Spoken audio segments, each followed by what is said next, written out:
அனைவருக்கும் வணக்கம். இது உங்கள் சாது மீடியா.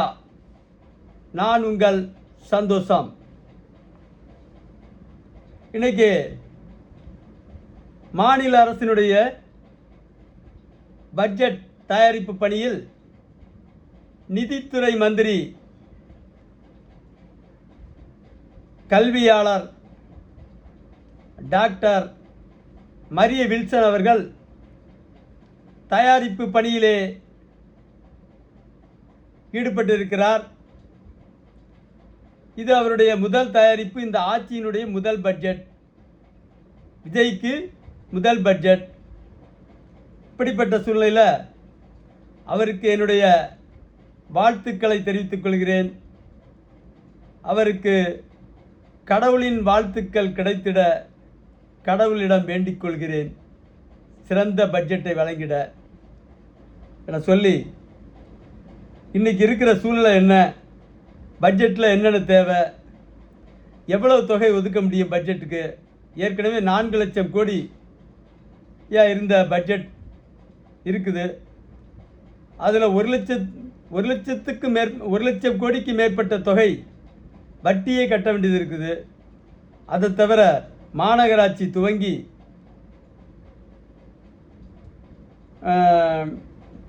மின்சாரத்துறை வரை வரம்பற்ற கடன், 2.5 லட்சம் கோடி அளவிற்கு மின்சாரத்துறை கடன் வைத்துள்ளது. மாநகராட்சிகள் பெருமளவில் வட்டி கட்டி கொண்டிருக்கிறது. இப்படிப்பட்ட சூழ்நிலையில் தான் இந்த பட்ஜெட்னால் மக்களுக்கு எந்த பயனை தரும், எந்த அளவு லாபம் கிடைக்குங்கிறத பற்றி இப்போ பேசுவோம். அதுக்கான சில யோசனைகளையும் சொல்லுவோம். அரசின் திட்டத்தினால் கிடைக்கிற பயனை விட லஞ்ச ஊழலுக்கு எதிரான சட்டத்தால் மக்கள் 100% மடங்கு பயனடைவார்கள் என்று நான் சொல்கிறேன். அரசு போடுகிற திட்டத்தால் மக்கள் என்ன பயனடைகிறார்களோ அதைவிட 100 மடங்கு பயனடையணும்னா லஞ்ச ஊழலுக்கு எதிரான சட்டத்தால் தான் பயனடைய முடியும். அது பற்றி இங்கே பேசுவோம். என்னென்ன துறைகள், எப்படியெல்லாம் ஊழல் நடக்கிறது, இதெல்லாம் எழுதி வச்சு படிக்க முடியாது. ஒரு துறையை சொன்னால் அந்த துறையில் நடக்கிற அத்தனை அட்டகாசங்களையும் நம்மால் பேச முடியும். என்ன பேசுகிற போது பல விஷயங்கள் விடுபட்டு விடுகிறது. இருந்தாலும் முடிந்த அளவிற்கு பேச முயற்சிக்கிறேன். முதல்ல ஆயத்தீர்வைத்துறை, டாஸ்மாகினுடைய நிலவரம் என்ன? நம்ம நாட்டில் உலகமே பார்த்திராத ஊழல் இந்தியாவிலையும் முதன்மையான இடத்துல தமிழ்நாடு இருக்குது. அப்படியாப்பட்ட நாட்டில் என்ன மாதிரி ஊழல் நடக்குதுன்னு பார்த்தீங்கன்னா, டாஸ்மாகில் 48,000 கோடிக்கு மேலே வருவாய் இருக்குது. அதாவது ஒரு 50,000 கோடின்னு வச்சுங்க. 3 பெட்டி அவன் விற்றான்னா 1 பெட்டி தான் அவன் கணக்காட்டுவான், மீதி 2 பெட்டி வேறு கணக்காக இருக்கும். டபுள் டாக்குமெண்ட் சொல்லுவாங்க. அது என்னென்னு எனக்கு பெருசாக தெரியல. அது இதில் கணக்கில் பக்காவாக எழுதுவான். இந்த 100 நாள் வேலை திட்டத்தில் அப்படி தான் எழுதுவான். மக்கள்கிட்ட கையெழுத்து வாங்குறது ஒரு பக்கம் இருக்கும், சம்பளம் கொடுக்குறதுக்கு ஒரு நோட்டு வச்சுருப்பான். அவன் தனியாக நோட்டு வச்சு நிர்வாகம் பண்ணுவான். கிட்டத்தட்ட அப்படி தான் இந்த டாஸ்மாக்லேயும் 3 பெட்டி விற்றான்னா 1 பெட்டி கணக்கில் வரும். அந்த ஒரு பெட்டிக்கு தான் நமக்கு கிடைக்கிற லாபம் 50,000 கோடி. ஒழுங்காக அதில் போகிற லீக்கேஜ்னு சொல்கிறாங்க. இப்போ ஒரு புதுசாக ஒரு வார்த்தை கண்டுபிடிச்சிருக்காங்க. அது வருவாயில் லீக்கேஜா இல்லை அது பெருவெள்ளமா என்பதை நீங்களே சொல்லுங்கள். அந்த லீக்கேஜை மட்டும் தடுத்தாலே ஆண்டொன்றுக்கு 1 லட்சம் கோடி ரூபாய் கூடுதலாக வருவாய் கிடைக்கும். இப்போ தமிழ்நாட்டில் இருக்க அரசியல்வாதி எப்படிப்பட்டவன்? அவனை பார்த்தீங்கன்னா எப்படி கமிஷன் இல்லாமல் எதுவுமே செய்ய மாட்டான். சரக்கை சப்ளை பண்ணுற கம்பெனிகள் முழுக்க திமுகவுக்கு சொந்தமானவை அல்லது அதிமுகவுக்கு சொந்தமானவை. இந்த 2 பேருக்கு சொந்தமானது தான். இவன் ஆட்சியில் அவன்கிட்ட வாங்குவான், அவன் ஆட்சியில் இவன்கிட்ட வாங்குவான். 2 பேரும் கூட்டு களவாணிங்கிறது எல்லாருக்கும் தெரிஞ்ச ஒன்று தான். அந்த வகையில் கமிஷனாக 30% கமிஷன் வாங்காமல் அவன்கிட்ட சரக்கு கொள்முதல் பண்ண மாட்டான். அப்போ நிலைமை என்ன? அது மட்டுமே, கமிஷன் தொகை மட்டுமே ஆண்டொன்றுக்கு 1,00,000 கோடிக்கு மேலே கிடைக்குங்கிறது என்னுடைய கருத்து. அதோட இதே சரக்கை அரசாங்கமே சொந்தமாக தயார் பண்ணால் இன்னமும் கூடுதலாக 1,00,000 கோடி கிடைக்கும். இப்போ தயார் பண்ணி வாங்குகிற வெளியிலேருந்து கமிஷன் கொடுத்து வாங்குகிற சரக்கை, அதாவது திமுக அதிமுக கம்பெனிகள், திருட்டு கம்பெனிகள், ஜெயலலிதா தொழில் துவங்குறாங்க பாருங்கள். ஒரு பெண், பார்ப்பன பெண், அவர் என்ன தொழில் துவங்குறாரு? மிட்டாஸ் ஆலை. வேறு ஏதாவது தொழில் பண்ணாங்களா? அப்போ எதில் போனால் லாபம்னு தெரியுது. ஜெகத் ரட்சகனும் டிஆர் பாலுவும் நடத்துகிற தொழிலில் திமுகவுக்கு பங்கு உண்டா இல்லையா? இந்த 2 கம்பெனிகளுக்கு சொந்தமான நிர்வாகம் தான் தமிழ்நாட்டில் இருக்க டாஸ்மாக் சரக்கு உற்பத்தி கம்பெனிகள்.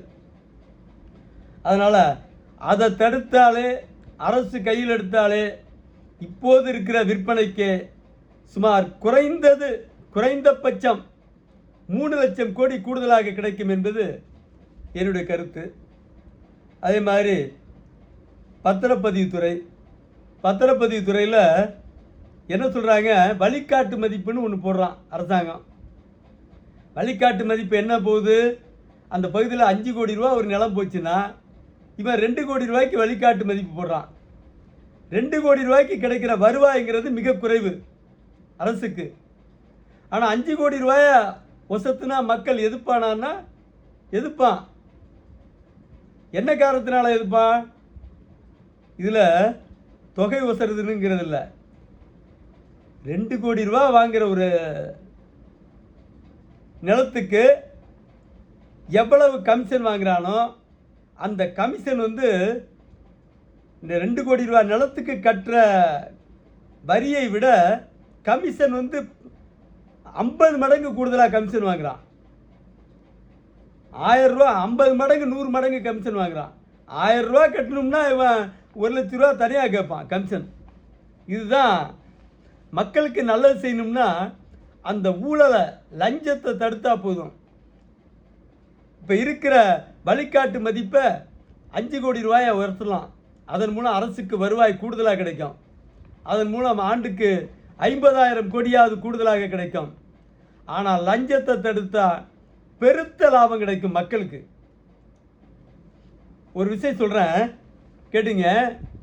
1.25 சென்ட்னா 400 சதுரடிக்கே குறைவான அளவு. 400 சதுரடிக்கு குறைவான அளவு ஒரு நிலத்தை, ஒரு மனையை ஒரு நகராட்சியில் ஒரு தந்தை அவருடைய மகளுக்கு தனது நிலத்தை தருகிறார், பட்டா போட்டு தர்றார். அதுக்கு எவ்வளோ கமிஷன் கட்டணம்னு பார்த்தா ஒரு 1000 ரூபாய் தான். ஆனால் அந்த 1.25 சென்ட் இடத்துக்கு அவர் கொடுத்துருக்க கமிஷன் மட்டும் 1.25 லட்சம் ரூபாய். இப்போ இங்கே லஞ்சம் எவ்வளவு தூரம் உச்சிக்கு 100 மடங்கு 125 மடங்கு அதிகம். கட்டணத்தை விட அரசாங்கத்துக்கு அவங்க கட்டின தொகை ஒரு 1000 ரூபாய். ஆனால் லஞ்சமாக கொடுத்தது மட்டும் 1.25 லட்சம். இது மிகப்பெரிய மோசடியெல்லாம் இந்த மண்ணில் நடந்துக்கிட்டு இருக்குது. அதுவும் இந்த பத்திரப்பதிவுத்துறை ரொம்ப உச்சியில் இருக்குது. ஆயத்தீர்வைக்கு அடுத்தது மிகப்பெரிய ஊழல் துறையாக பத்திரப்பதிவுத்துறை, லஞ்ச ஊழல் துறையாக இருக்குது. லஞ்சத்தை தடுத்தால் மக்கள் பெரிய அளவு பயன்படுவான். கட்டணம் அவனுக்கு பிரச்சனை இல்லை. 5 கோடி ரூபாய் சொத்துக்கு 10 கோடி ரூபாய்க்கு உள்ள பணத்தை கட்டணுன்னா கூட கட்டிடுவான். அது என்ன சின்ன தொகை தான். ஆனால் இவன் கொடுக்குற சைடு கிஃப்ட்டு தான் பெரிய தொகை. அடுத்தது பொதுப்பணித்துறை, நெடுஞ்சாலைத்துறை. அது நம்ம ஆதவ அர்ஜுனா கையில் வச்சுருக்காரு. நல்ல நேர்மையான மனிதர், நான் முழுசாக நம்புகிறேன்.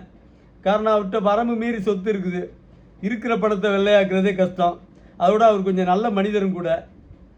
அதனால் அவரெல்லாம் சில பேர் தெலுங்கு அம்மா, எனக்கு அந்த நம்பிக்கைலாம் இல்லை. ஏன்னா அவர் தமிழச்சியை கல்யாணம் பண்ணவர். ரெட்டி சமூகம், மற்ற சமூகத்தை விட ரெட்டி சமூகம் தமிழர்களாகவே வாழக்கூடியவர்கள். தமிழ்நாட்டில் இருக்க ரெட்டிகளை சொல்கிறேன். அதனால் அவர் நினச்சா தமிழ்நாட்டை மிக உயர்ந்த இடத்துக்கு கொண்டு போவாங்க. தேவையில்லாத புகாரெல்லாம் பல பேர் பேசுகிறான் அவர் மேலே. அது தேவையற்றது. அதுக்கு தனியாக ஒரு காணொலி வெளியிடுவோம். இப்போதைக்கு அந்த பொதுப்பணித்துறை, நெடுஞ்சாலைத்துறைக்கு அரசாங்கம் 20,000 கோடி ஒதுக்குது. அதில் 2,500 கோடி ரூபா அதிகபட்சமாக செலவு பண்ணால் பெரிய விஷயம். ஏன்னா பாதி வேலை செய்யாமலே பில் எடுத்துருவான். அடுத்த பாதி 2500 கோடி ரூபாங்கிறது மிக அதிகபட்ச செலவு, அவ்வளோதான் செய்வான். அந்த துறையில் மட்டும், பொதுப்பணித்துறையில் மட்டும் 5 வருஷத்தில் லட்சம் கோடிக்கு மேலே சம்பாதிக்கலாம். அவ்வளோ பெருத்த ஊழல் நிறைந்த துறை அது. நான் உங்களுக்கு மரிய வில்சனுக்கு தர்ற ஒரு வேண்டுகோள், முதல் தவணையாக ஒரு 20% வேலையாவது அரசாங்கமே செய்யணும்.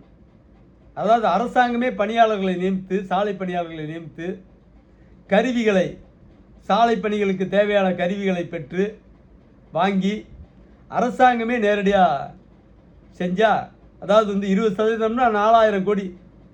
4000 கோடிக்கு இப்போ இருக்கிற தமிழ்நாட்டினுடைய சாலையை விட 2 மடங்கு சிறப்பாக செய்ய முடியும். அதை விடவும் கூட இன்னும் சிறப்பாக செய்ய முடியும். அவ்வளோ ஊழல் அந்த நெடுஞ்சாலைத்துறை. பொதுப்பணித்துறை தாறுமாறாக ரேட்டை போட்டு எடுக்கிறாங்க கட்டணம் கட்டுறதுக்கான தொகை அவங்களுக்கு வேண்டியவர்களுக்கு கொடுத்து. அதில் போய் ரொம்ப ஸ்டிக்காக பார்த்தா எந்த கட்டணமும் அரசாங்க கட்டணம் 20 வருஷத்தை தாண்டுறதுக்கான வாய்ப்புகள் இல்லை.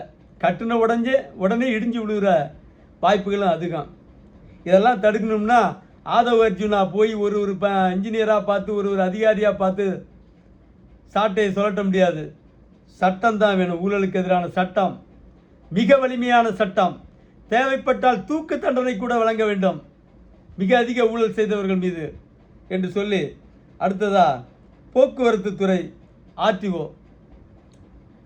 போக்குவரத்து துறை லாரி, பஸ்ஸு, காரு, பைக்கு எது பதிவு பண்ண போனாலும் பதிவு பண்ணுற கட்டத்தை விட 10 மடங்கு கூடுதலாக அவன் வாங்குறாங்கிறது தான் யதார்த்தம். பதிவு பண்ணுற கட்டணம் குறைவு தான், ஆனால் 10 மடங்கு கூடுதலாக வாங்குறான். டிரைவிங் லைசன்ஸ் எடுக்க போனால் லைசன்ஸு தொகை மிக குறைச்ச. உனக்கு அவன்கிட்ட சாமானியமாக எடுக்க முடியாது.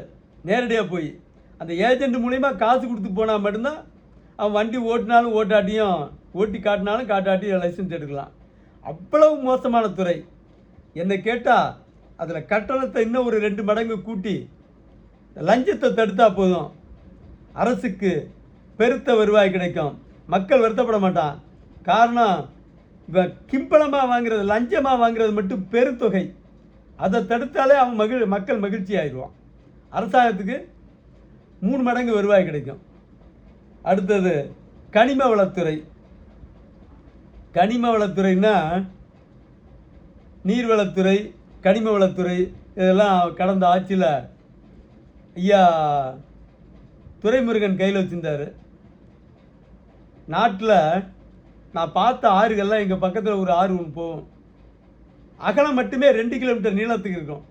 கொள்ளிடம் அகலம் மட்டுமே அந்த இடத்துல, வளைகிற இடத்துல. எனக்கு தெரிஞ்ச மணல் ஒரு 100 அடி 150 அடி ஒசரமாக இருந்திருக்கும். அப்படி ஒரு ராஜஸ்தான் பாலைவனத்தையே இங்கே காட்டலாம். அப்படி இருந்த ஒரு மணல் பிரதேசத்தை 89ல் திமுக ஆட்சிக்கு வந்த உடனே திமுக ஆரம்பித்தான் முதல்ல மணல் குவாரின்ட்டு. 2 பேரும் கூட்டணியிலே இருந்தான். திமுகனா அதிமுகணும். இவன் அடிக்கிறதுல அவனுக்கு பங்கு உண்டு, அவன் அடிக்கிறதுல இவனுக்கு பங்கு உண்டு. ஏன்னா ஒருத்தனை ஏற்றா 2 பேருமே எடுக்க முடியாது மணலை. மணல் குவாரியை ஏலெடுத்து எதிர்க்க 2 பேரும் பங்கிட்டு கொண்டு இந்த தமிழ்நாடு முழுக்க வானுயர்ந்த கட்டடம் கட்டியிருந்தா கூட அவ்வளோ மணல் ஆயிருக்காது, முடிஞ்சிருக்காது. அவ்வளவு மணலையும் கொண்டு போய் கர்நாடகா, கேரளா, வெளிநாட்டுக்கெல்லாம் அனுப்பி விற்றாம பாருங்க இந்த திமுக அதிமுகணும். அது இப்போ எல்லாம் திமுகவிலே இருக்கான் எல்லா பேரும். இந்த ஓபிஎஸ்னு ஒருத்தர் மிகப்பெரிய மணல் மாஃபியா, அவர் தான் அதில் முக்கிய பங்கெடுத்தவர். திமுகவில் மந்திரிகள் பட்டு மோசமான முறைகேடு. இன்றைக்கும் அந்த முறைகேடு தொடருது. மலைகளை ஃபுல்லாக அறுத்து விற்கிறான்.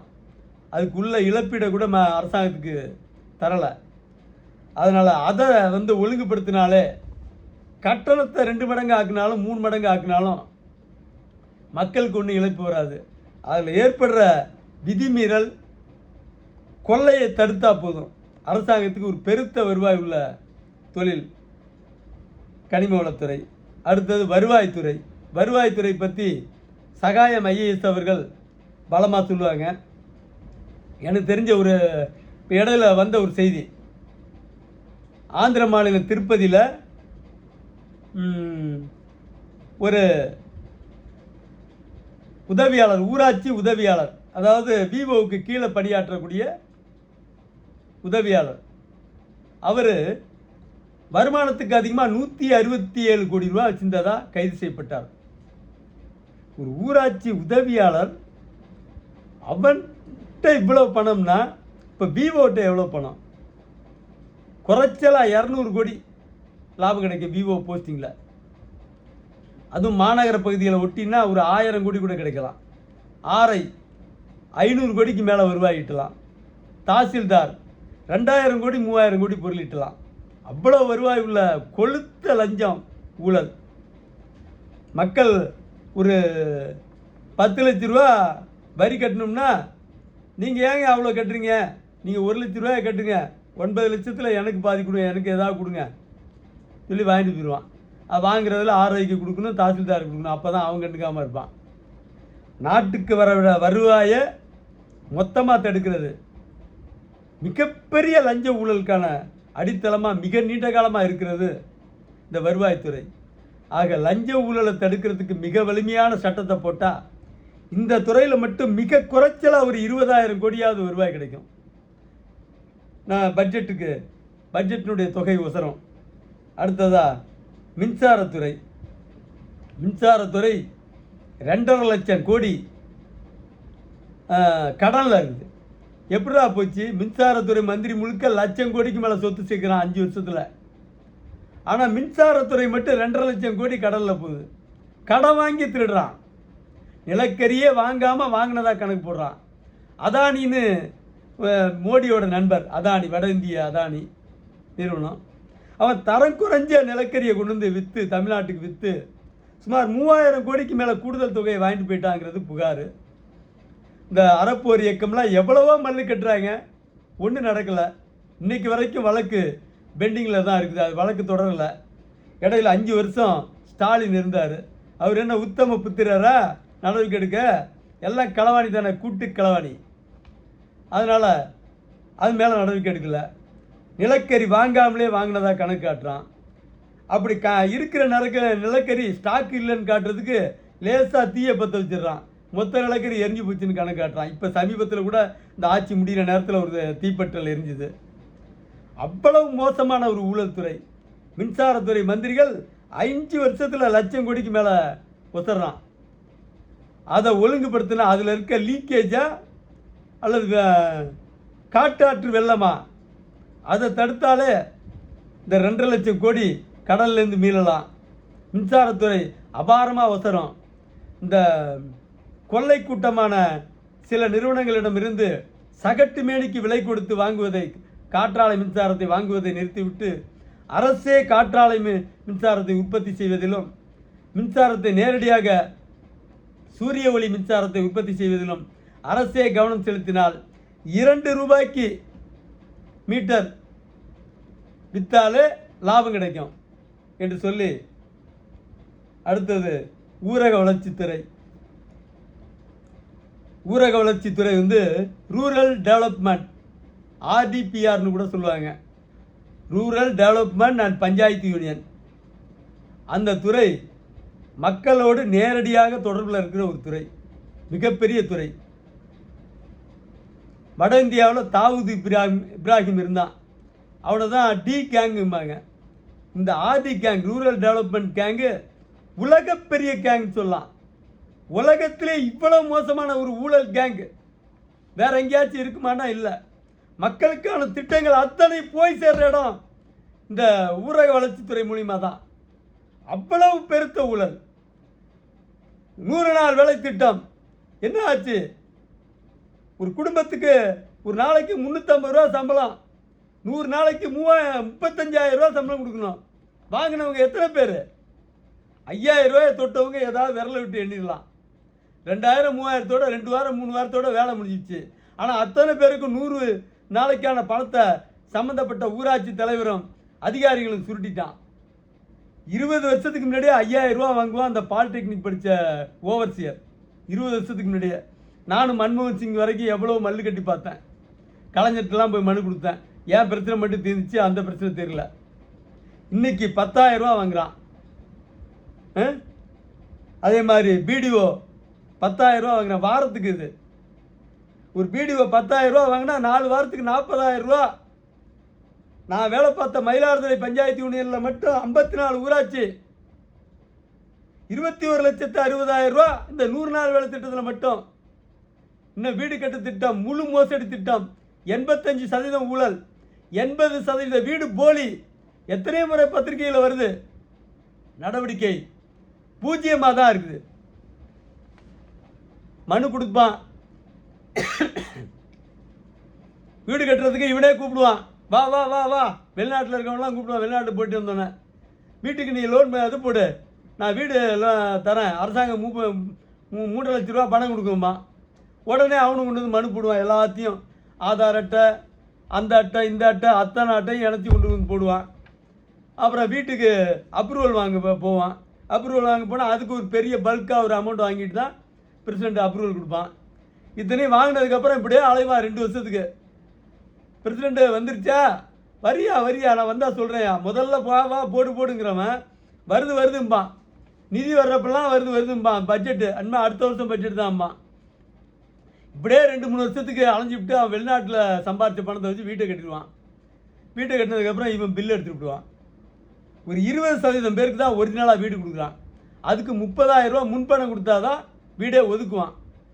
ஒரு 3 தவணையாக பில்லு, ஃபேஸ் மட்டம், ரூப் மட்டம், ஃபினிஷிங் லெவல் 3 பில்லு கொடுப்பான். 3க்கும் பெரிய அமௌண்ட்டு லஞ்சம் கொடுத்தா தான் கொடுப்பான். அதுலேயே பாதி பேர் பாதி வாங்கிட்டு பாதியை விட்டுருவான், இவன்ட்டு அலைஞ்சி மாளாதுன்ட்டு. அவ்வளவு ஒரு மோசடியான துறை ஊரக வளர்ச்சித்துறை. என்ன காரணம்? ஊரக வளர்ச்சித்துறையில் லஞ்சத்தை தடுக்கிறதுக்கு சட்டம் இல்லை. லஞ்சம் வாங்குறவன நீ தூக்கில் போடணியா. விஜய் அவர்களே, வில்சன் அவர்களே, நீங்கள் திட்டத்துக்கு நிதி ஒதுக்கி எந்த பயனும் இல்லை. திட்டத்தை முதல்ல நிப்பாட்டுங்க. முதல்ல ஊழலை தடுக்கிறதுக்கு வலிமையான சட்டம் கொண்டு வாங்க. சட்டத்தை திருத்துங்கள், அதுவரை திட்டத்தை நிறுத்துங்கள். 2 வருஷத்துக்கு பட்ஜெட் போடாமல் இருந்தால் கூட இன்னும் நாடு அழிஞ்சு விடாது. ஆனால் இந்த லீக்கேஜா வெள்ளமா கடலா? ஊழல் கடல் தமிழ்நாட்டில் நடக்கிறது. இது லீக்கேஜ் இல்லை, ஊழல் வெள்ளம் இல்லை, கடல், ஊழல் கடல். இங்கே லீக்கேஜ்னு அதுக்கு ஒரு வார்த்தை ஒன்று பயன்படுத்துகிறாங்க. அவ்வளவு மோசடியான ஒரு துறையா ஊரக வளர்ச்சித்துறை இருக்குது. இந்த ஓவர்சியர் அவன் மாதத்துக்கு 4 லட்ச ரூபா வாங்குறான். வருஷத்துக்கு எவ்வளோ வாங்குறான் பாருங்கம்மா. அதை எண்ணில் அவனுக்கு ரோடு போடுற திட்டம் அவன்கிட்ட தான் இருக்குது. ஊராட்சி சாலைகள், பள்ளி கட்டிடங்கள், குளங்கள், அது ரீட்டைன் வால் கட்டுவான். நல்லா அகலமாக 4 அடி அகலத்துக்கு கீழே அது போட்டிருப்பான் அஸ்திவாரம். சைடில் மட்டும்தான் 2 ஒரு கல் வரும். மையத்தில் முழுக்க ஒரு பாறை அங்கே இருக்கிற மண்ணியே அள்ளி வச்சு மேலே கொண்டு வந்து கட்டி பூசி விட்டுட்டு போயிடுவான். அது 1 வருஷம் கழிச்சு அப்படியே சரிஞ்சுன்னா சரியாச்சு, தண்ணியில் போயிடும். இப்படி தான் ஊரக வளர்ச்சித்துறை. அதை தடுக்கிறதுக்கு விஜய் என்ன செய்ய போகிறாரு? ஒரு பிடிஓவை பிடிச்சா 1000 கோடி ரூபா கைப்பற்றலாம். ஒரு பிடிஓவை பிடிச்சா அவ்வளோ பணத்தை அவன் கையில் வச்சுருக்கான். வருவாய்த்துறையில் ஒருத்தன் மாட்டினான், பெங்களூரில். அவன்கிட்ட 1000 கோடி ரூபாய்க்கு வருவாய்க்கு அதிகமான சொத்து இருந்துச்சு. நகை, பணம், சொத்து மதிப்பு.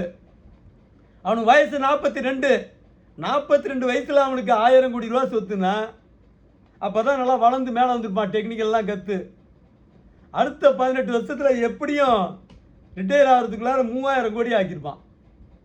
இதுதான் தன் நாடு முழுக்க நடக்குது, தமிழ்நாட்டிலையும் அதான் நடக்குது. இந்த ஒரு பிடிஓ நான் சவாலாக சொல்கிறேன். 1000 கோடிக்கு கம்மியாக இல்லை, 950 கோடி தான் கிடச்சிருந்துன்னு சொன்னால் கூட நான் இந்த நாட்டை விட்டே வெளில போயிடுறேன். அவ்வளோ ஊழல் பெருவழிகள். 2 பிடிஓவை பிடிச்சா போதும் 2000 கோடி ரூபா கிடைக்கும். 3 சந்திராயன் விடலாம். சந்திராயனுக்கு ஆகிற செலவு 650 கோடி ரூபா. சந்திராயன் விடுறதெல்லாம் இங்கே சில மூதேவிங்க எதுக்குறான். அது எப்படி ஏழை நாட்டில் சந்திராயன் விடலாம்? இங்கே ஊழல் நடக்கிறது, அதை பற்றி பேச மாட்டேங்கிறான் எவனும். அடுத்ததா சுகாதாரத்துறை உலகத்துக்கே மருந்து சப்ளை நாம தான் பண்ணுறோம். அதில் நடக்கிற அட்டகாசம். சுகாதாரத்துறையில் மந்திரியாக இருந்தவன் தான் அந்த விஜயபாஸ்கர். ஊழலுக்கெல்லாம் அது பறவைகளுக்கு ஒரு சரணாலயம் இருக்கிற மாதிரி ஊழலுக்கெல்லாம் ஒரு சரணாலயம் நம்ம திமுக. இப்போ அதில் இணையறதுக்கு தான் நிற்கிறான் செய்தி. சுகாதாரத்துறையில் ஏற்கனவே இருந்து காசு பார்த்தவன் தான் அந்த பொன்முடி. கொளுத்த காசு சுகாதாரத்துறை. இப்போ இருந்த கடந்த 5 வருஷமா மா சுப்பிரமணியம் இருந்தார். ஆனால் வெளியே தெரியல, எவனுமே பேச மாட்டேங்கிறான். கொளுத்த காசு சம்பாதிக்கிறதுக்கான ஒரு துறையில் சுகாதாரத்துறை. அவ்வளவு மருந்து மாத்திரை வாங்கினதான் கணக்கு காட்டி திருடிட்டு இருக்கான். ஒன்றும் இல்லைங்க, பிரதமர் மெடிக்கல் இருக்குது, அங்கே போங்க 90% தள்ளுபடிங்கிறான். அதாவது 1000 ரூபா மாத்திரை 100 ரூபாய்க்கு தரேங்கிறான். இன்னொன்று மெட்டால்னு ஒன்று இருக்குது, எல்லாம் பிடிச்சி வச்சுருக்கேன், ஃபோட்டோ பிடிச்சி வச்சுருக்கேன். 80% தள்ளுபடி தரேங்கிறான். 80%ன்னா எவ்வளவு? 1000 ரூபா மாத்திரை 200 ரூபாய்க்கு தரேங்கிறான். அதே மாத்திரை வேற ஒரு கடையில் 1000 ரூபாய்க்கே விற்கிறான். அப்போ இவன் இந்த மாத்திரையை என்ன விலைக்கு தயார் பண்ணியிருப்பான்? 100 ரூபாய்க்கு பிரதமர் மெடிக்கலில் விற்கிறான்னா எப்படி அந்த கம்பெனி 20 ரூபாய்க்கு தான் தயார் பண்ணியிருப்பான். 20 ரூபாய்க்கு தயார் பண்ணி இந்த 1000 ரூபாய்க்கு ரேட்டு போட்டு வச்சுருக்கான். அதை 900 ரூபாய்க்கு விற்கிறான் அந்த பிரதமர் கம்பெனி. ஆனால் தனியார் அதே 20 ரூபா மாத்திரையை அந்த கம்பெனிக்காரன்ட்ட 100 ரூபாய்க்கு வாங்கினதாக கூட வச்சுப்போம், 900 ரூபா லாபம் சம்பாதிக்கிறான். இதுதான் தமிழ்நாடு. சுகாதாரத்துறைன்னா அவ்வளவு மோசடியான துறை. ரத்த பரிசோதனை ஒன்று கலந்துருக்கானோ, நான் அது இளமையிலே கேட்டிருக்கேன். என்னுடைய நண்பர் ஒருத்தர் ரத்த பரிசோதனை பண்ணிட்டு இருந்தார். அது ஒரு 35 வருஷத்துக்கு முன்னாடி அவர் பார்க்க போயிருந்தேன். இப்போ மாதிரிலாம் ரத்த பரிசோதனை படிச்சுட்டு வந்தவங்களாம் கிடையாது. டாக்டரே ட்ரைனிங் கொடுத்து ஒரு 3ஆவது மாடியில் உட்காந்துருந்தான். திடீர்னு என்னை பார்க்கணுன்னு சொன்னாங்க, யாரோ பார்க்கணுன்னு சொன்னாருன்னு போனால் கடைசியில் கூட படித்தவன் நண்பர். அப்போ தான் அவன் சொன்னான், அப்போல்லாம் ஒரு ரத்த பரிசோதனை ஏதாவது காய்ச்சல் கழிச்சல்னா 60 ரூபா. 60 ரூபாயில் 15 ரூபா அவனுக்கு ரத்த பரிசோதனை பண்ணுறவனுக்கு டாக்டர் சொல்லி கொடுத்து வச்சுருக்காரு. அவனுக்கு ட்ரைனிங் கொடுத்து பரிசோதனை பண்ணுறவனுக்கு 15 ரூபா, டாக்டருக்கு 45 ரூபா. அன்னைக்கு டாக்டர் ஃபீஸு 10 ரூபா தான் இருந்துச்சு. 10 ரூபா 5 ரூபாய்க்கெலாம் பார்ப்பாங்க 35 வருஷத்துக்கு முன்னாடி. 12 ரூபாய்க்கு பெரிய டாக்டராக இருப்பான், 13 ரூபாய்க்கு இன்னும் பெரிய டாக்டராக இருப்பான். அதான் டாக்டரோட ஃபீஸு. ஆனால் ரத்த பரிசோதனை ஒன்று பண்ணால் அவனுக்கு 45 ரூபா கமிஷன். இன்றைக்கும் அதில் பெருத்த கொள்ளை. ஒரு சுகர் பேஷண்ட் ஹெச்பிஎன்சியாக பண்ணணும்னா நான் தனியாரில் 500 ரூபா வாங்குகிறான். 500 ரூபா 550 ரூபா. அதுவே நம்ம மத்திய அரசு நடத்துகிற ஒரு துறை, இந்த தாம்பரத்தில் ஒரு சித்த மருத்துவத்துறை வச்சுருக்கான், அங்கேயும் எடுக்கிறான். அவன் என்ன எடுக்கிறான்? 80 ரூபாய்க்கு எடுக்கிறான். ஒரு தைராய்டு டெஸ்ட்டு வெளியில் போனோம்னா 400 ரூபா 500 ரூபா, 500 550 போடுறான். அதுக்கும் ப்ரைவேட்டில். அதே அரசாங்கத்தில் 80 ரூபாய்க்கு எடுக்கிறான். இங்கே அது அரசு துறையில். ஏன் 80 ரூபாய்க்கு என்ன ஏதாவது மானியம் கொடுக்குறானா? இதெல்லாம் தடுக்கிறதுக்கு, இந்த திட்டத்தை இதெல்லாம் ஒழுங்குபடுத்துறதுக்கு எவனும் தயாராக இல்லை. அப்போ ரத்த பரிசோதனை பண்ணுறதுக்கு அரசாங்க ஆஸ்பத்திரிக்கு போகணும்னா அங்கே போகிறதுக்கு நம்ம வேலையை நிப்பாட்டு போகணும். ஒரு நாளைக்கு வேலையை நிப்பாட்டு. இப்போ நம்ம நினச்ச நேரம் ப்ரைவேட்டில் எடுக்கலாம், இவன்ட்ட எடுக்க முடியாது. அது அங்கே கியூ வச்சுருப்பான் கிலோமீட்டர் கணக்கில். இன்றைக்கி ஒரு நாள் இப்போ ஒரு பரிசோதனை பண்ணோம்னா ஒரு 3 மாதத்துக்காவது தொடர்ந்து அலையணும். அப்படி முடியாது. கமிஷன் கொடுத்தா தான் அந்த வரிசையில் முன்னாடி கொடுப்பான் டோக்கன். அப்படிப்பட்ட கொடுமைகள் எல்லாம் இந்த நாட்டில் நடந்துகிட்டு இருக்குது. நகர்ப்புற வளர்ச்சித்துறை அது 26,000 கோடி ஒதுக்குனா திமுக ஆட்சியில். நம்ம KN நேரு மந்திரி. அதாவது 5 வருஷத்துக்கு 1,30,000 கோடி ரூபா நகர்ப்புற வளர்ச்சித்துறை. அதில் கொளுத்த காசு பார்த்தது இந்த KN நேரு தான். KN நேருவை விசாரணை நடத்தணும். 1000 கோடிக்கு மட்டும் அவன் மேலே புகார் பண்ணுறாங்க. பல லட்சம் கோடி சுருட்டிய ஒரு முதலை கடந்த 5 வருஷத்தில் மட்டுமே அந்த துறையில் லட்சம் கோடிக்கு சுருட்டுறதுக்கு வாய்ப்பு இருக்குது. அந்த மாதிரி ஒரு ஊழல் துறை. அந்த தொகைக்கு சாலை போட்டோம்னா அந்த தொகையை முறையாக பயன்படுத்தி ஊழலற்ற முறையில் நேர்மையான தரமான சாலையை போட்டால் அமெரிக்காவே பின்னுக்கு போகணும். அவ்வளவு தொகை அது. அமெரிக்காவுக்கு சமமாக சாலை வசதி இருக்கணும். அவ்வளவு மோசமாக ஊழல்துறை. லஞ்ச ஊழலை தடுக்காமல் திட்டங்களுக்கு நிதி ஒடுக்கிறத முதல்ல நிறுத்துங்க. சட்டத்தை திருத்துங்கள். அதுவரை திட்டத்தை நிறுத்துங்கள். ஒரு 2 வருஷம் பட்ஜெட் நிறுத்தி வைக்கிறதுனால ஒன்றும் பெரிய பஞ்சமாக பாதகம் நடந்துடாது. அடுத்ததா இப்படியே பேசிக்கிட்டே போகலாம். மகளிர் உரிமை தொகை விஜய் அவர்கள் சொல்லியிருக்கார். கடந்த ஆட்சியில் 1,17,00,000 பேருக்கு மகளிர் தொகை ஒதுக்குனா 1000 ரூபாய் ஒதுக்கி கொஞ்ச நாள்லேயே விட்டுட்டான். 2 மாதம் கொடுத்தா, 4 மாதம் கொடுத்தா, 6 மாதம் கொடுத்தா நிப்பாட்டான். சுமார் 40 லட்சம் பேருக்காவது நிப்பாட்டிருப்பான். நகராட்சி மாநகராட்சி பகுதிகளில் மட்டும் 40 லட்சம் பேருக்கு குறைச்சிட்டான், நிப்பாட்டான். நிப்பாட்டின தொகை எங்கே போச்சு? திமுக பைக்குள்ளார போச்சு, அதிகாரிங்க பைகளுக்கு போச்சு. மாதம் ஒன்றுக்கு 400 கோடி ரூபா வரும் 40 லட்சம் பேருக்கு பணத்தை. அதே மாதிரி அது ஆண்டுக்கு 4800 கோடி ரூபா ஃப்ராடு இன்னைக்கு விஜய் அறிவிச்சிருக்காரு. மிக அற்புதமான திட்டம். வில்சன் அவர்களே, மக்களுக்காக ஏதாவது ஒரு திட்டத்தை நீங்க நிறைவேற்றணும்னு நினைச்சீங்கன்னா முதல்ல இந்த முதல் பட்ஜெட்லேயே மகளிருக்கான உதவித்தொகையை உடனே அறிவிக்கணும். 2500 ரூபாய். என்ன 2 கோடி பேருக்கு கொடுத்தா கூட ஒரு 60 கோடி ரூபா தான் வரும். 60,000 கோடி தான் வரும். இங்கே நடக்கிற ஊழல் ஆகிற லீக்கேஜெல்லாம் ஒப்பிட்டா அது ஒரு சுண்டைக்காய். அது பல பேருடைய வறுமையை போக்கும். எத்தனையோ குடும்பம் தற்கொலை பண்ணிட்டு இருக்கான், பசி பட்டினியில் இருக்கான். நான் வளமையாக இருக்கிறவன் வேற, வெளிநாடுகளில் சம்பாதிக்கிறவன் வேற, அவன்லாம் வேற. ஆனால் அவனும் அடைஞ்சிட்டு போகிறான். வறுமையில் உள்ளவனுக்கு வறுமையை நீக்கும். அதை வறுமை ஒழிப்பு திட்டம்னு மாற்றணும். மகளிர் உரிமை திட்டம்னு போடுறதை விட ஆண்களுக்கு வழங்கணும். பெண்கள் இல்லாத குடும்பங்களுக்கு ஆண்களுக்கு வழங்கணும் குடும்ப நிதியா. பெண்களுக்கு, ஆண்கள் இல்லாத குடும்பத்துக்கு பெண்களுக்கும் வழங்கணும். பல குடும்பங்கள் பிரிஞ்சு நிற்கிறான். பிள்ளை குட்டிகளை வச்சுட்டு பல பேர் நோயாளிகளாக இருக்கிற ஆண்கள்லாம் இருக்கான். வேலை வித்துக்கே போக முடியாதவனுக்கெல்லாம், அவனுக்கெல்லாம் எந்த வாய்ப்பு சப்போர்ட்டும் இல்லை. இந்த உதவித்தொகை பெண்கள் இல்லைன்னா, அவன் வீட்டில் பெண்கள் இல்லைன்னா அவனுக்கு எந்த உதவித்தொகையும் கிடைக்காது. அதனால் அதை குடும்பத்துக்கு 2.25 கோடி குடும்பம் இருக்குது. அரசு ஊழியர்கள் 16 லட்சம் பேர் இருக்கான். அரசு ஊழியர்கள் செல்வந்தர்கள் இருக்கான். அவர்கள் நீங்களா 2 கோடி பேருக்கு கொடுத்தா கூட அது வறுமையை ஒழிக்கும். கொஞ்சம் நார்மல் மிடில் கிளாஸ் மக்களுக்கு அது வளர்ச்சிக்கு உதவும். அந்த திட்டத்தை உடனே நிறைவேற்றணும். அது மிக சிறந்த திட்டம் என்று சொல்லி அதை வறுமை ஒழிப்பு திட்டமாக அறிவிக்கணும். சுதந்திரம் வாங்கி 75 வருஷம் 80 வருஷம் ஆனாலும் இன்னும் வறுமை நாட்டில் ஒழியல. ரேஷன் அரிசியில் பெருத்த ஊழல், 60% ஊழல். புழுத்தரிசியை தூக்கி முன்னாடி வச்சிடறான். எவனுமே வாங்குறதில்லை. கிட்டக்கு போய் 2 தடவை புழுத்தரிசி அங்கேயும் தூக்கிட்டு வரான்னு வச்சுங்க வீட்டுக்கு, ரேஷன் கடையிலேருந்து மூச்சு திணறி தூக்கிட்டு வந்து உள்ளார வச்சா ஒரே பூச்சி புழுவமாக போயிட்டு இருக்குது. இதை ஏன்டா தூக்கி சுமந்துட்டு மறுத்தடம் அவன் அரிசி வாங்குறதே நிப்பாட்டான் பல குடும்பம்.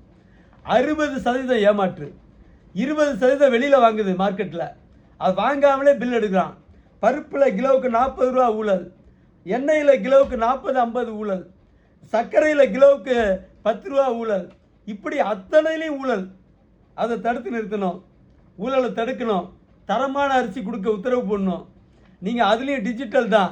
அந்த டிஜிட்டலில் எப்படி மோசடி நடக்குது கேட்கணும். அடுத்தது கல்வி கடன். கல்வி கடன்ங்கிறது யார் வாங்கினாங்க? இப்போ விவசாய கடன் தள்ளுபடின்னு விஜய் அறிவிச்சிருக்காரு. வரவேற்கத்தக்கது. விவசாய கடன் தான் அவன் 6 10 நிலம் வச்சுருக்கவன், வேலி கணக்கில் நிலம் வச்சுருக்கவனுக்கு தள்ளுபடி. கடன் வாங்கியிருக்கான், விவசாயம் பண்ணியிருக்கான், தள்ளுபடி. நியாயமான ஒன்று தான், ஒன்றும் மறுக்கலை. அதே மாதிரி ஸ்டாலின் கூட ஒரு கடன் தள்ளுபடி பண்ணார், நகைக்கடன். உங்கள் வீட்டில் இருக்க நகையை கொண்டு போய் அடைக்கடையில் வைங்க, நாங்கள் ஆட்சிக்கு வந்தோடனே 5 பவுன் இந்த நகையை தள்ளுபடி பண்ணுவோம், 5 பவுன் வரைக்கும் சொன்னார். 5 பவுன் நகைக்கு அன்னைக்கு அடகு வச்சுருந்தா ஒரு 1.25 லட்சம் ரூபாய் வாங்கியிருப்பாங்க. ஆட்சிக்கு வந்தோன்னு தள்ளுபடி பண்ணார். அது பெருத்த மோசடி. அது வேற 90% மோசடி. இந்த கட்சிக்கார பயில திருடிட்டான். சும்மாவே டப்பா வச்சு டப்பா வைக்காமலே கூட 1000 நகை 2000 நகைன்னு இவனோட வச்சு எடுத்துட்டான். ஒன்றும் இல்லைங்க, வேலூர் மாவட்டத்தில் ஒரு விவசாய கூட்டுறவு வங்கியினுடைய செக்ரட்டரி, பெண் செக்ரட்டரி, அவ 500 கோடி ரூபா வருமானத்துக்கு அதிகமாக சொத்து வச்சிருந்தா. எப்படி ஒரு விவசாய கூட்டுறவு வங்கியினுடைய செக்ரட்டரி, அதுவும் பெண் செக்ரட்டரி, 500 கோடி ரூபாய்க்கு வருமானத்துக்கு அதிகமாக சொத்து வச்சிருக்கானா? அவளுக்கு எப்படி வந்துச்சு பணம்? இதெல்லாம் மக்கள் யோசிக்கிறானா? ஊழலுக்கு எதிராக பேசினா ஒரு பாயிலும் பார்க்க மாட்டான். அறப்போர் இயக்கம் எவ்வளோ மல்லு கட்டி பார்க்குறான். அவன் 2 நாள் கழித்து பார்த்தோம்னா அப்போ தான் 200 பேர் பார்த்துருக்கான் அவனுடைய காணொலியை. ஏன்னா ஊழலுக்கு எதிரான விஷயங்களை பார்க்கறதுக்கு மக்கள் தயாராக இல்லை. ஊழலை எதிர்க்க மக்கள் தயாராக இல்லை. அதனால தான் அவன் அடிச்சு வச்சிருக்கா 500 கோடி ரூபா. மக்களுக்கு கொடுத்த மானியம், விவசாயிகளுக்கு கொடுத்த மானியம், விவசாயிகளுக்கு வழங்கிய தள்ளுபடிகள் அத்தனை போய் சேர்ந்த இடம் இந்த செக்ரட்டரிங்க கீழே, அதுக்கு கீழே இருக்க அதிகாரிங்க, அது வங்கியினுடைய தலைவர் கட்சிக்காரனாக இருப்பான். அவன் உருவாக்கி விட்டான் ஏற்கனவே மெம்பர்ஷிப்பை. ஒரு வங்கிக்கு 20,000 பேர் வரைக்கும் இருப்பான். அதில் 5,000 பேர் கூட தொடர்பில் இருக்க மாட்டான் வங்கியோட. காரணம் என்ன? இவன் வங்கியினுடைய தலைவராக வரணும், சுரண்டணும், திருடணும். அதுக்கு இவன் கை காசை போட்டு உறுப்பினர்களை உருவாக்கி விட்டுருவான். அந்த உறுப்பினர் பேங்க் பக்கமே போக மாட்டான், வங்கி பக்கமே, கூட்டுறவு வங்கி பக்கமே. ஓட்டு போடுறதுக்கு மட்டும் இவன் வண்டியில் அழைச்சிட்டு போய் காசை கொடுத்து ஓட்டு போட சொல்லுவான். இதுதான் யதார்த்தம். அந்த ஓட்டு போடுற பார்ட்டிங்க இருக்கான் பாருங்க, புதுசாக சேர்ந்தவன், வங்கி பக்கமே வராதவன், அவன் பேரில் கடனை வாங்கினதா கணக்கு காட்டி எல்லாத்தையும் தள்ளுபடி பண்ணி விஜயோட திட்டத்தை மொத்தமாக சுருட்டுறவன் வங்கி செக்ரட்டரி தான். விஜய் அவர்கள் இதில் கவனம் செலுத்தணும். இந்த கல்வி கடன் தள்ளுபடின்னு சொன்னீங்களே, ஏன் செய்யலை? ஸ்டாலின்னு சொன்னார், செய்யலை. ஏன் செய்யலை? எதில் போட்டால், எந்த திட்டம் போட்டால் திருடலாங்கிறது தான் அரசாங்கத்தினுடைய கணிப்பாக இருக்குது. விஜய் எப்படி நினைக்க மாட்டார், திருடணும் 5 1 பைசா எனக்கு தேவையில்லைன்னு சொன்னார். அவருக்கு முதல்ல தலை வணங்கி நன்றி சொல்கிறேன். இப்படிப்பட்ட ஒரு முதலமைச்சர் இந்திய வரலாற்றில் காமராஜருக்கு பிறகு இந்த கடந்த 60 ஆண்டுகளில் இப்போ தான் முதல் தடவையாக வந்திருக்காரு. 1 பைசா எனக்கு தேவையில்லைன்னு சொன்னீங்களே, அதுக்காக உங்களுக்கு நன்றி சொல்கிறேன். ஊழலை தடுக்க, ஊழலை செய்யவும் விட மாட்டேன் நான் சொல்லியிருக்கீங்க, அதுக்காகவும் உங்களுக்கு நன்றி சொல்கிறேன். ஆனால் ஊழலை தடுக்க என்ன செய்ய போகிறீங்க? சாட்டை எடுத்து மந்திரி அடிப்பீங்களா? மந்திரி போய் அங்கங்கே அதிகாரிங்க 4 பேர் அடிப்பாங்களா? சட்டம் வேணும். திருடுறவனுக்கு ஏன் அனுதாபம் காட்டுறீங்க? மொத்தத்தையும் திருடுறான். 150 கோடி மக்கள் தொகை கொண்ட இந்தியா உலகின் மிகப்பெரிய ஊழல் நாடு. உலக நாடுகள் மிக ஒரு தப்பான கணக்கெல்லாம் போடுறான். யார்? அந்த சோமாலியா நாட்டுக்காரன் உலகத்திலேயே முதல் ஊழல் நாடான். கேவலமாக இருக்குது அந்த ஐரோப்பிய நாடுகளுடைய கணக்கெடுப்பு. இந்தியா 100வது இடத்துல இருக்குதான் ஊழல்ல. யாராவது நம்புவீங்களா? 1.25 கோடி மக்கள் தொகை கொண்ட நாடு சோமாலியா. 50 லட்சம் பேர் வறுமையில், பசியில், பட்டினியில் செத்து போயிட்டான். அந்த நாட்டினுடைய பரப்பளவு தென்னிந்தியாவில் கேரளா மட்டும் நீக்கிட்டு கணக்கு போட்டோம்னா கிட்டத்தட்ட 6 லட்சம் சதுர கிலோமீட்டராக இருக்கும். அவ்வளவு பெரிய பரப்பளவு கொண்ட நாடு. வறுமையில் 50 லட்சம் பேர் செத்துட்டான். அவன் போய் எப்படா அவ்வளோ பெரிய ஊழல் நாடு, உலகத்திலே ஊழலில் 10, இவ்வளவு திருடுறானே, இவ்வளோ லீக்கேஜ் நடக்குது, கடல் அளவு கொள்ளை நடக்குது. கடந்த 5 வருஷத்தில் மட்டும் திமுகவுடைய தலைமை மந்திரிகள் மட்டுமே சுமார் 15 லட்சம் கோடி ரூபாய் திருடியிருக்கான், சொத்து சுருட்டியிருக்கான். உலக நாடுகள் முழுக்க கொண்டு போய் பதுக்கிட்டான். கண்டெய்னரில் பணத்தை அடுக்கி சுத்த விட்டுருக்கான். உள்ளூரில் பினாமிகள் பேரில் பணத்தை வச்சுருக்கான். அதெல்லாம் பார்க்குறதுக்கு இந்த கணக்கெடுக்கிறவன் கண்ணில் படலை. அப்பாவி செத்து ஒழிஞ்சிட்டு இருக்கான் அவன் சோமாலியா. அவன் தான் ஊழலில் முதலிடமா. அதே மாதிரி இங்கே ஊழலுக்காகவே திட்டம் போட்டவர் ஸ்டாலின். கல்விக்கடன் வாங்கியிருக்காங்க. கல்விக்கடன் ரத்துன்னு சொன்ன ஸ்டாலின் பண்ணலை. எதில் லாபம் கிடைக்குன்னு போயிட்டு அதில் போயிட்டார். இதில் வந்து லாபம் கிடைக்காதுன்னு. இதில் என்ன நிலைமை? தலையை அடமானம் வச்சு கடன் வாங்கியிருக்காங்க ஆண் பெண் மாணவர்கள். அவன்கிட்ட சொத்து பத்து கிடையாது, வேற எதுவும் அடமானத்துக்கு நகை நட்டு கிடையாது. அவனுடைய அந்த மாணவர்களுடைய தலையை அடமானம் வச்சு 1.5 லட்சம் 2 லட்சம் கடன் வாங்கியிருக்காங்க. இதில் பெண்கள் நிலைமை ரொம்ப கொடுமை. வேலைக்கு அலைஞ்சா இப்படியே திரிஞ்ச வேண்டியதுதான். வேலைக்கு திரிஞ்சு அழுத்து போகிறதுக்குள்ளார கல்யாணம் மாப்பிள்ளை வரும், கல்யாணத்தை பண்ணி கொடுத்துருவான். கல்யாணம் பண்ணி கொடுத்துட்டா வேலைக்கும் போக முடியாத சமயத்தில் கடனை அடைக்க முடியல. அவன் வட்டி 2 லட்சத்தை 5 லட்சமாக வசதிட்டான். நோட்டீஸ் அனுப்பி நெருக்கடிக்கு மேலே நெருக்கடி. கடுமையான நெருக்கடிக்கு ஆளாகி இருப்பவர்கள் மாணவர்கள்.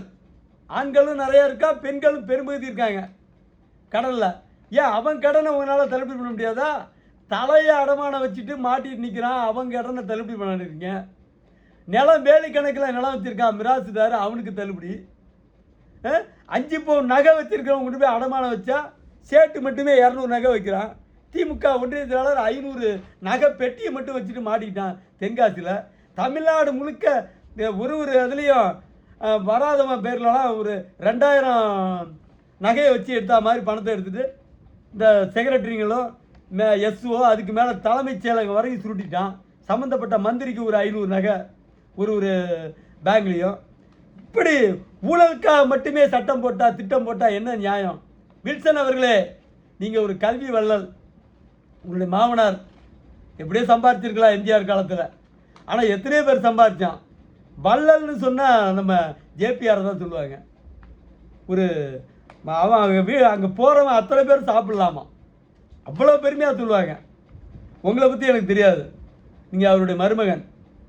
நீங்களும் அந்த கல்வி கடனை ரத்து செய்ய ஆவணம் செய்யணும், அதையும் அறிவிச்சிருக்காரு விஜய் என்று சொல்லி எதோ கடனெல்லாம் ரத்து பண்ணுறீங்க, கல்வி கடனை ரத்து பண்ணணும். அடுத்தது இன்னும் ஒரு திட்டத்தையும் பற்றி பேசிடுறேன். நிறைய பேசிகிட்டே போனால் போய்கிட்டே இருக்கும். சத்துணவு திட்டம் 90% ஊழல். யாரும் சத்துணவு சாப்பிட்றதே இல்லை.